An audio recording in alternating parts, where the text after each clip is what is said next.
संतोष धुरींचा अमित साटम यांच्या उपस्थितीत भाजपमध्ये जाहीर प्रवेश। राज ठाकरेंनी उद्धव ठाकरेंकडे पक्ष सरेंडर केला। कुटुंब एकत्र येण्यासाठी मनसेचा बळी दिला। संतोष धुरींचं खळबळजनक विधान।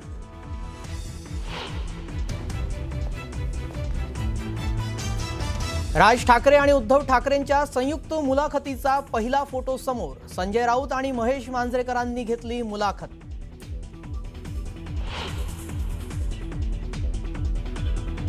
मुख्यमंत्री देवेंद्र फडणवीसांची स्पृहा जोशी आणि भारत गणेश पुरे नागपुरात घेणार प्रकट मुलाखत। युतीच्या उमेदवारांकडून मुलाखतीचं आयोजन। ठाकरे बंधूंच्या मुलाखतीला फडणवीसांची मुलाखत देणार जोरदार टक्कर।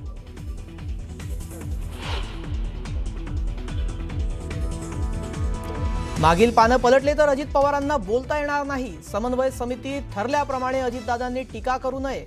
मंत्री चंद्रशेखर बावनकुळेंचा अजित पवारांना थेट इशारा।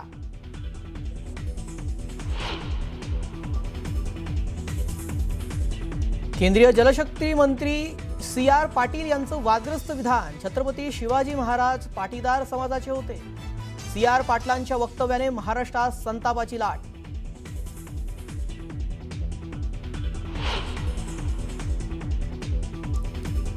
विलासरावांवर मी कोणतीही टीका केली नाही, मात्र तरीही कुणाच्या भावना दुखावल्या असतील तर दिलगिरी व्यक्त करतो। वादग्रस्त वक्तव्यावरून संतापाची लाट उसळल्यानंतर रवींद्र चव्हाणांची दिलगिरी।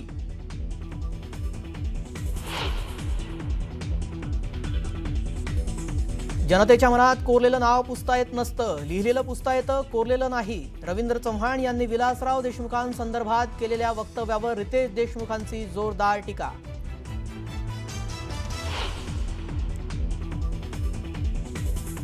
निवडणूक आयोग म्हणजे सत्ताधाऱ्यांचा एजंट। निवडणूक आयोगाचा क्लीन चिटचा कारखाना देशासाठी धोकादायक। बिनविरोधी निवडून येणाऱ्या नगरसेवकांच्या मुद्द्यावरून संजय राऊतांची घणाघाती टीका।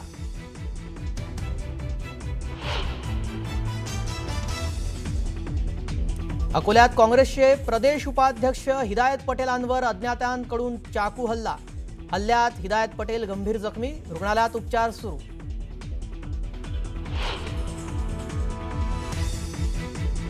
आणि मुंबईतील महालक्ष्मी रेसकोर्सचा होणार कायापालट। 295 एकरवर साकारणार भव्य सेंट्रल पार्क, तर पार्कला भूमिगत बोगद्यानं कोस्टल रोडशीही जोडणार।